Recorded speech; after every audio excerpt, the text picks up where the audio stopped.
વિદ્યાર્થી મિત્રો, ધોરણ 7 વિષય ગણિત ભાગ 1માં આપ સૌનું હાર્દિક સ્વાગત છે. આપણે નવું પ્રકરણ શીખવા માટે જઈ રહ્યા છીએ, જેનું નામ છે સમય સંખ્યાઓ. પ્રકરણ 9 છે, જેની અંદર સૌથી પહેલે આપણે થિયરી સમજવાનો પ્રયત્ન કરીશું. સમજીએ આપણે કે સમય સંખ્યા શું છે. તો આપણે જે સ્ક્રીન ઉપર દેખાય છે એ મુજબ પીના છેદમાં ક્યુ સ્વરૂપે દર્શાવેલી સંખ્યાઓ સમય સંખ્યાઓ છે. એટલે કે અંશ અને છેદ પી એમાં શું કહે છે કે શૂન્ય, ધન કે ઋણ પૂર્ણાંક હોઈ શકે. શૂન્ય પણ હોઈ શકે, ધન પણ હોય અને ઋણ પૂર્ણાંક પણ હોઈ શકે. પણ કી ડઝ નોટ ઇક્વલ 0, એટલે કે 0 ને બરાબર ક્યુ હોઈ શકે નહીં, નહીં તો આખો સંખ્યા શું બની જાય? 0.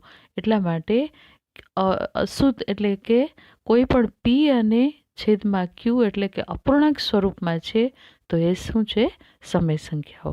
નેક્સ્ટ જોઈએ, બધા જ પૂર્ણાંકો અને અપૂર્ણાંકો સમય સંખ્યાઓ છે. પૂર્ણાંક એટલે કે જે સંખ્યાઓ પૂર્ણ છે, શૂન્યથી કરીને અસંખ્ય સંખ્યાઓ. અને અપૂર્ણાંક એટલે અંશ અને છેદમાં આવેલી સંખ્યાઓ. આ બધાને શું કહેવામાં આવે છે? સમય સંખ્યાઓ.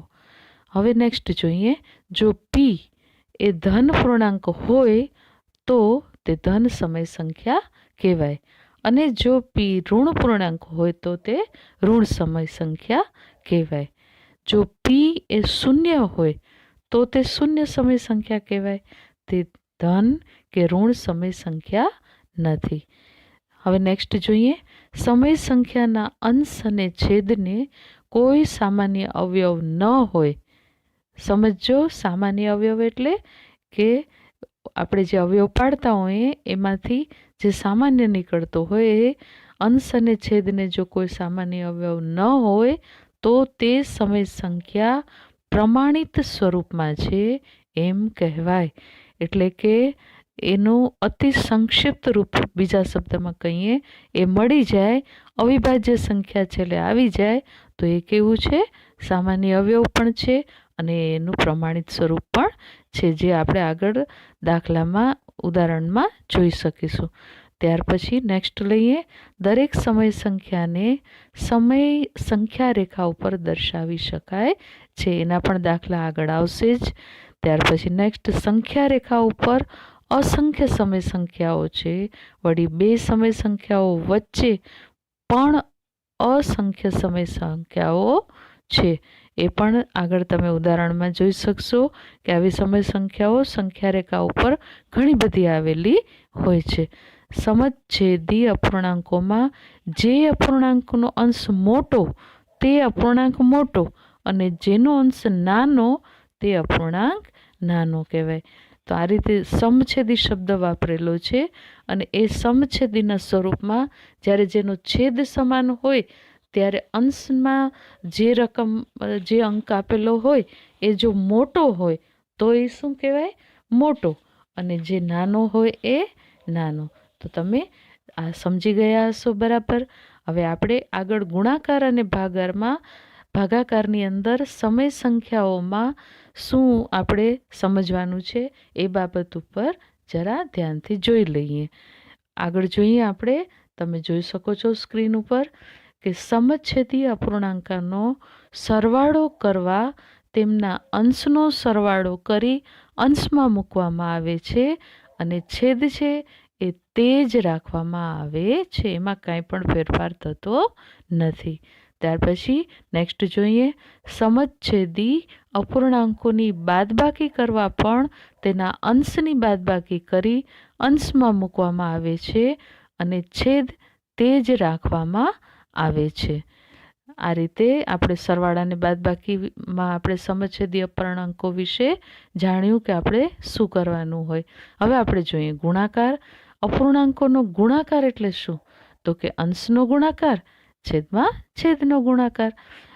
તો ઉપરની જેટલા પણ અંશો હોય એનો ગુણાકાર કરી નાખો, અને જેટલા પણ જેના છેદ હોય એનો ગુણાકાર કરી નાખો તો ગુણાકાર મળી જાય. હવે નેક્સ્ટ જોઈએ, છેલ્લું, એક અપૂર્ણાંકનો બીજા અપૂર્ણાંક વડે ભાગાકાર કરવા બીજા અપૂર્ણાંકને વ્યસ્ત વડે ગુણવામાં આવે છે. આ ખાસ ધ્યાન રાખજો બેટા, કારણ કે ભાગાકારવાળા દાખલા જ્યારે આવે ત્યારે પહેલી રકમ એમ જ રહે છે, પણ બીજી રકમ બીજા અપૂર્ણાંકને શું કરવું પડે છે? વ્યસ્ત કરી અને ત્યારબાદ ગુણાકાર એટલે કે ગુણાકારની નિશાની મૂકવામાં આવે છે. તો આ રીતે આપણે થિયરી સમજ્યા છીએ. હવે આપણે આગળ જોઈશું સ્વાધ્યાય.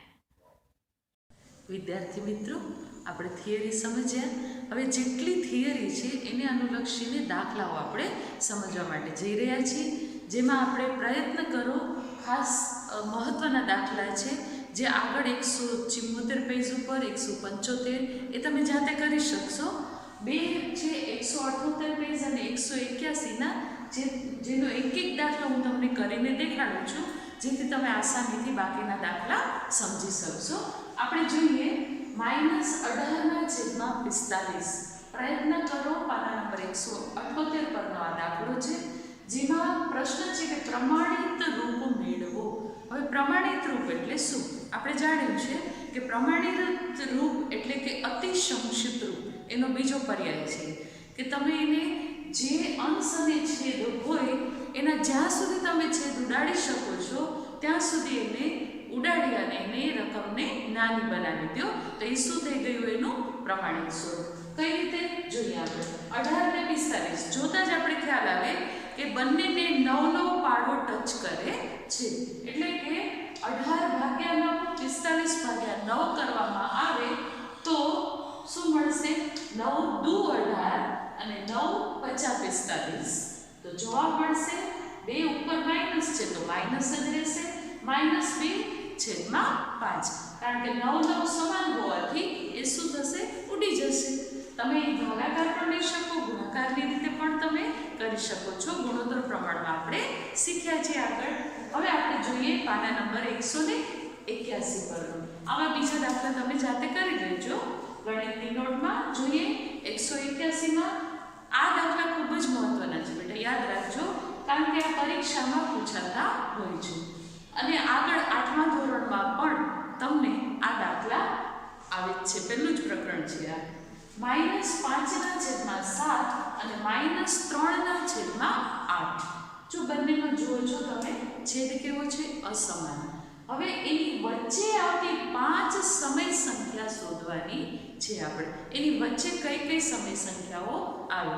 તો સૌથી પહેલા તો આ બંને સંખ્યાઓને સમછેદી આપણે બનાવવી પડે, તો આપણને ખબર પડે કે કઈ સંખ્યાઓ વચ્ચે શરૂઆત ક્યાંથી થશે અને એનો એન્ડિંગ શું હશે. હવે અહીંયા તમે જોઈ શકો છો કે જો એને સમછેદી બનાવવું હોય તો આ બંનેનો ગુણાકાર કરી નાખો. બંને જે છેદ છે એનો કર્યો ગુણાકાર, તો કેટલા થયા? 8×7 = 56. તો લસા કેટલો આવે? 56. હવે છેદમાં 56 આવે એવી રીતે એને ગુણાકાર લેવા પડે. તો આપણે જો 56 છેદમાં લેવા હોય, આપણી પાસે સંખ્યા શું છે? તો કે -5/7. બરાબર છે. હવે આપણે છેદમાં કેટલા લેવા જોઈએ? 56, કારણ કે એનો લસા 56 છે. 56 થી વધુ પણ નહીં, 56 થી ઓછા પણ નહીં. તો જો 7 છે એને 8 થી ગુણવામાં આવે તો 56 થઈ શકે. તો પછી 5 કેમ રહી જાય? એનો અંશને પણ, કારણ કે સમય સંખ્યા છે, જેવો અંશ એવો છે. તો આપણે અહીંયા 8 થી ગુણ્યા તો આપણે અંશમાં 5 ને પણ કેટલાથી ગુણવા પડે? 8 થી ગુણવા પડે. એવી જ રીતે આપણે બીજી સંખ્યા લઈએ જેની અંદર તમે જુઓ છો 8 છે. તો 8 ને કેટલાથી ગુણીએ તો 56 થાય? 7 થી. તો 8 × 7 = 56. તો અંશને પણ 7 થી ગુણો, -3 × 7. તો આ રીતે આપણને જે રકમ છે એ મળે. તો એના બદલે આપણે એમ કહી શકાય કે ઉપર 8×40/56 -40/56 અને અહીંયા -21/56. એટલે કે -40 થી 56 થી કરીને -21 થી 56. આપણે ઋણ સંખ્યાઓ છે એ આપણે ખ્યાલ છે કે જેમ મોટી એમ નાની અને નાની એમ મોટી. એટલે કે -21 થી કરીને ડાબી બાજુ જતા -40/56 સુધીની વચ્ચે જેટલી પણ સંખ્યા હોય એ બધી કોની હશે? આની 5 સમય સંખ્યાઓ. હવે કઈ કઈ હોઈ શકે જે અહીંયા મેં ગોઠવીને બતાવી છે. તો આપણે એક એક ઓછી કરતા જઈએ. -39/56 -38/56 -37/56 -36/56 તો આપણે આ રીતે મળે છે. અને આપણે અહીંથી સ્ટાર્ટ કર્યું છે -21 તો હજી પણ આગળ લઈ શકો. -35/56 34/56 બરાબર છે ને? એ રીતે અસંખ્ય એવી સંખ્યાઓ આવી શકે, પણ આપણે 5 લખવાની હોવાથી આપણે 5 લખેલ છે. હવે આપણે જઈએ છીએ સ્વાધ્યાય 9.1 તરફ, જેને આપણે દાખલા નંબર 1 ને પહેલે સમજીશું, જેની અંદર આપેલું છે કે -1/2 અને 2/3 જે આપેલી છે રકમ, એને આપણે શું કરવાનું છે? લસા પેલી કાઢ્યો 6, ત્યાર પછી આપણે 1/3 આ જેમ કર્યું છે એવી જ રીતે છે બેટા, યાદ રાખજો. વચ્ચે આવતી 5 સમય સંખ્યાઓ લખવાની છે. તો આપણે બહુ ઈઝી થશે, કારણ કે આપણે આ દાખલો સમજ્યા છે. તો આપણે 1 2 3 દુ 6 તો લસા 6. હવે આપણે 6 જોતા હોય તો આપણે 2 ને 3 થી ગુણો, 1 ને પણ 3 થી ગુણો તો -3/6 આવે. એવી જ રીતે 2/3 છે તો 3 ને આપણે 2 થી ગુણવા પડે તો 3 દુ 6 થાય, તો ઉપર પણ 2 ને 2 થી જ ગુણવા પડે તો કેટલા મળે? 4/6. હવે આ બંનેની વચ્ચે આવતી સમય સંખ્યાઓ આપણે લખી નાખીશું. તો આપણે અહીંથી સ્ટાર્ટ કરીએ છીએ -3/6, પછી રિવર્સમાં જઈએ છીએ, કારણ કે માઇનસ સંખ્યા છે અને આપણે આ ધન સંખ્યા છે. બરાબર ધ્યાનથી જોજો બેટા. તો આપણે રિવર્સમાં જઈએ તો -2/6 -1/6 અને શૂન્ય પણ સમય સંખ્યા આવી શકે, કારણ કે શૂન્યના છેદમાં આપણે 1 લઈએ તો શૂન્ય મળે. એવી જ રીતે 1/6 2/6 3/6 અને આપણે આ સંખ્યા કઈ છે? 4/6. ત્યાં સુધી પહોંચી ગયા. તો વચ્ચે આવતી 5 થી વધુ આપણે સંખ્યાઓ લીધેલ છે. હવે આપણે જોઈએ દાખલા નંબર 2, જેની અંદર તમે જોઈ શકો છો એમાં આપેલી છે જે સંખ્યા, એની પેટર્ન પ્રમાણે આપણે આગળ વધવાનું છે. પેટર્ન એટલે કે એક જ સંખ્યા અંશમાં એક જ સરખો વધારો હોય, છેદમાં પણ એક જ સરખો વધારો કે ઘટાડો હોય તો એને એક પેટર્ન બને છે એમ કહી શકાય. આપણી પાસે છે -1/6 પછી 2/-5 3/-18 4/24. અહીં તમને એમ થાય કે અહીંયા ઉપર માઇનસ છે, નીચે માઇનસ છે, પણ બેટા યાદ રાખજો કે આ પણ ઋણ સમય સંખ્યા છે અને આ પણ ઋણ, કારણ કે આ બંનેનો ભાગાકાર કરતા માઇનસ જ મળતું હોય છે, ઋણ સંખ્યા જ મળે. હવે આપણે એને પેટર્નમાં જવાનું છે. તો તમે જોઈ શકો છો કે ઉપર એક જ સરખો ઘટાડો છે, વધારો છે, સોરી 1 2 3 4. તો આપણે 1 ને 1 થી ગુણ્યા, પછી ફરી 1 ને 2 થી, પછી 1 ને પાછું આપણે 3 થી 1 એ રીતે લીધું.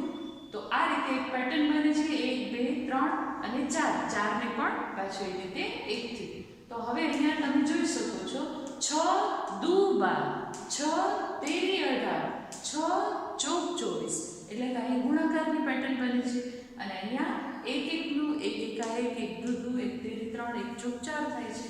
તો આપણે એ રીતે ગુણાકાર કરતા ગયા તો 1 1 હોય, પછી -6 ગુણ્યા 1, પછી આપણે 2/12 છે એને લઈએ તો 1 દુ 6 દુ 12 -6 ગુણ્યા 2 3/-18 છે તો 3 1 ગુણ્યા 3 -6 ગુણ્યા 3. કારણ કે જેટલો અંશમાં ગુણાકાર કરીએ એટલો છેદમાં, અને જેટલો છેદમાં આપણે ગુણાકાર કર્યો છે એટલો અંશમાં. આ પોઈન્ટ હંમેશા યાદ રાખવાનું છે જ્યારે આપણે સમય સંખ્યાઓને આપણે પેટર્નમાં દર્શાવવાની હોય અથવા તો વચ્ચે આવતી સમય સંખ્યાઓ શોધવાની હોય. એવી જ રીતે 4માં પણ આપણે કર્યું છે. તો આ પરથી આપણે ગુણાકાર કરતા મળે છે. તમે જોઈ શકો છો પેટર્ન. તો આગળ 5માં જઈએ, કારણ કે આપણે આગળ 4 કાઢવાની છે. તો 4 સુધી તો આપણે ખ્યાલ આવી ગયો કે પેટર્ન શું છે. હવે આપણે 5 લઈએ છીએ, 1 ગુણ્યા 5 તો કેટલા બનશે? 5. અને નીચે પણ 5 થી ગુણવા પડે, કારણ કે નીચે તો ઓલરેડી 6 છે, 1/-6 છે તો કેટલા થશે? 6 × 30. તો પહેલી આના પછીની કઈ આવશે? 5 - 30. અહીંયા માઇનસ આવશે. હવે આપણે જોઈએ 1 ગુણ્યા 6 -6 ગુણ્યા 6 તો 6 × 6 6 × 36 -36. તો અહીંયા આવશે 6/-36. એવી રીતે 7 1 ગુણ્યા 7 -6 ગુણ્યા 7 તો 7 -42 ત્રીજી આવશે અને એના પછી તમે જુઓ છો 8 થી ગુણીએ છીએ તો -6 × 8 કરતા 8/-48 એટલે કે ચોથી લાસ્ટ પેટર્ન બનશે 8/-48.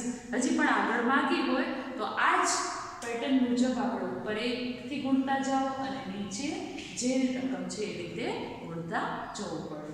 હવે આપણે જોઈએ દાખલા નંબર 3 જેની અંદર આપેલું છે કે 4 સમાન સંખ્યા સમય સંખ્યા આપો.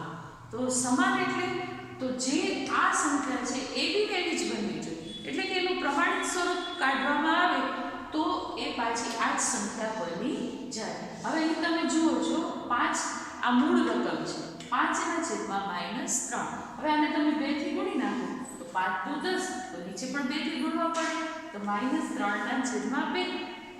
3 ગુણ્યા 2 તો 3 × 6 એટલે કે 10/-6 એ પણ આનું જ સ્વરૂપ છે એટલે કે સમાન છે. એવી જ રીતે 5 × 15 3 × 9 5 × 20 3 × 12 માઇનસ નીચે છે તો માઇનસ મૂકતું જવાનું 25 × 25 5 × 50 અને 3 × 50 15 એટલે કે 25 - 15. તો આ એની 4 સમાન સંખ્યાઓ બને છે. હવે આપણે જોઈએ દાખલા નંબર 4. આ દાખલા પણ પરીક્ષામાં વારંવાર પૂછાતા હોય છે માટે આને પણ બેટા બરાબર ધ્યાનથી સમજજો. અને પાછું ધોરણ 8માં પણ આ તમને ચેપ્ટર રિપીટ થાય છે અને આ જ પ્રકારના દાખલા છે. જો અત્યારે તમે બરાબર સમજ્યા હશો ને તો તમને એકદમ ઈઝી થઈ જશે. હવે આપણે અહીંયા જોઈએ કે સંખ્યા રેખા પર સમય સંખ્યાનું નિરૂપણ કરવાનું છે. હવે એમાં ધીમે ધીમે આપણે એક એક મુદ્દાને સમજીશું તો તમને એકદમ ઈઝી થઈ જશે. તમે જોઈ શકો છો કે 3/4 રકમ આપેલી છે અને એને આપણે સંખ્યા રેખા ઉપર દર્શાવવાની છે. તો સંખ્યા રેખા ઉપર દર્શાવવા માટે સૌથી પહેલું તો આપણને ખબર છે 6થા ધોરણથી શીખતા આવીએ છીએ કે ડાબી બાજુ હંમેશા ઋણ સંખ્યાઓ હોય શૂન્યની અને શૂન્યની જમણી બાજુ કેવી હોય ધન સંખ્યાઓ હોય. બરાબર છે ને? પણ આપણે હવે સમય સંખ્યાઓ કે જે અંશ અને છેદમાં અપૂર્ણાંક સંખ્યામાં છે એવી સંખ્યાઓને આપણે આમાં નિરૂપણ કરીને બતાવવાની છે. તો કઈ રીતે? તો પહેલો પોઈન્ટ શૂન્યની દિશા નક્કી કરો. તો શૂન્યની દિશા આ સંખ્યા કેવી છે? ધન. તો એનો મતલબ એ થયો કે આપણે જમણી બાજુ જ જવાનું રહેશે. તો શૂન્યને આપણે અહીં ડાબા હાથ ઉપર મૂકીશું ખૂણામાં અને બીજો પોઈન્ટ આપણે જોવા જઈએ છીએ ધન સંખ્યા છે. હવે આપણે પહેલો એક દિશા નક્કી કરી કે જમણી બાજુ જ બધી સંખ્યાઓ આ રીતે આવશે અને બીજો પોઈન્ટ આપણે કહીએ છીએ કે કોની અને કોની વચ્ચે આવશે. કઈ સંખ્યાની બે સંખ્યાની વચ્ચે આવે. તો એક વસ્તુ હંમેશા યાદ રાખજો બેટા કે જેનો અંશ નાનો અને છેદ મોટો એ હંમેશા 0 અને 1 ની વચ્ચે જ આવે અને જેનો અંશ મોટો અને છેદ નાનો એ સંખ્યાને મિશ્રમાં તમે ફેરવી અને નક્કી કરી લ્યો કે આ સંખ્યા આ અને આ સંખ્યાની વચ્ચે જ આવશે. હવે અહીં તમે જુઓ છો કે અંશ નાનો છે અને છેદ મોટો છે તો એમ કહી શકાય ને કે 0 અને 1 ની વચ્ચે આવશે. હવે છેદમાં કેટલા છે? 4. તો 4 ભાગ કરી નાખો. જેટલા આ ત્રીજો પોઈન્ટ છે યાદ રાખજો છેદમાં જેટલા છે એટલા ભાગ કરી નાખો. આપણે ભાગ કરી નાખ્યા 0 પછી 1 2 ને 3 કરો તો ચોથો ભાગ ઓટોમેટિક થઈ ગયો. બરાબર ને? તો હવે ઉપર કેટલા લખેલા છે? 3. તો 1 2 જમણી બાજુ જવાનું છે ધન સંખ્યા છે યાદ રાખજો બેટા આમ નહીં આવવાનું પણ કઈ બાજુ જશું? જમણી બાજુ. તો 1/4 2/4 અને 3/4 જે આપણે માંગેલી સંખ્યા છે એનું આપણે નિરૂપણ કરીને દર્શાવ્યું છે. તો આપણો થયો પહેલો દાખલો. હવે એક દાખલો તમને ઋણવાળો અને જેનો અંશ મોટો અને છેદ નાનો હોય એવો તમને સમજાવું છું. બરાબર ધ્યાનથી સમજજો. -7/4. પહેલો પોઈન્ટ શું છે આપણો? શૂન્યની દિશા. બરાબર છે? તો શૂન્યની કઈ બાજુ મૂકવું પડશે આપણે સંખ્યા રેખામાં? ત્યાં જમણી બાજુ ખૂણા ઉપર. શા માટે? કારણ કે આપણે રિવર્સમાં ડાબી બાજુ આવવાનું છે કારણ કે આ સંખ્યા કેવી છે? ઋણ સંખ્યા. બરાબર છે ને? તો આપણે એ દિશા શૂન્યની નક્કી કરી લીધી. હવે બીજો પોઈન્ટ કે આ સંખ્યા કોની અને કોની વચ્ચે આવશે. તો 7/4 છે. હવે એને મિશ્રમાં ફેરવો. 7/4 કરો તો 4 એકા 4, 3 શેષ વધે તો -1.3 ચતુર્થાંશ. 3 શેષ અને 4 તો ભાગ્યા છે એટલે કે -1.3 ચતુર્થાંશ. તો એનો અર્થ એવો થયો કે -1 અને -2, કારણ કે આ ઉપરની થઈ ને, બરાબર. તો -1 અને -2 ની વચ્ચે આ સંખ્યા આવશે. હવે આપણે જોઈએ કે કેટલા ભાગ કરીશું. તો અહીંયા 4 આપેલા છે તો 4 ભાગ કરી નાખો. 1 2 3 ને 4. 4 ભાગથી 3 કરો એટલે ચોથો ભાગ ઓટોમેટિક આવી ગયો છે. હવે આપણે ત્રીજા પોઈન્ટ ઉપર જવાનું છે. તો આપણે અહીંથી સ્ટાર્ટ કરીશું, બરાબર છે. પહેલે શું લેશું આપણે આ રીતે, તો -5/4, -6/4 અને -7/4, જે આપણી સંખ્યા બાકી છે, કારણ કે -4/4 એ શું છે, 1 છે. તો -5/4. કદાચ તમને એમ ખ્યાલ ન આવે તો પણ તમે -1.1 ચતુર્થાંશ, -1.2 ચતુર્થાંશ અને -1.3 ચતુર્થાંશ કરો તો પણ તમારી આ સંખ્યા એટલે કે -7/4 તમને મળી જશે. હું આશા રાખીશ કે તમે દાખલા સમજી ગયા હશો અને જે એના પછીનો દાખલો છે આના જેવો જ છે, તમે જાતે કરી શકશો બેટા. તમે આ દાખલો હોમવર્કમાં કરશો અને આમાં પણ જે વચ્ચે વચ્ચેના દાખલા આપણે મૂકી દીધા છે એ તમે હોમવર્કમાં કરી લેજો.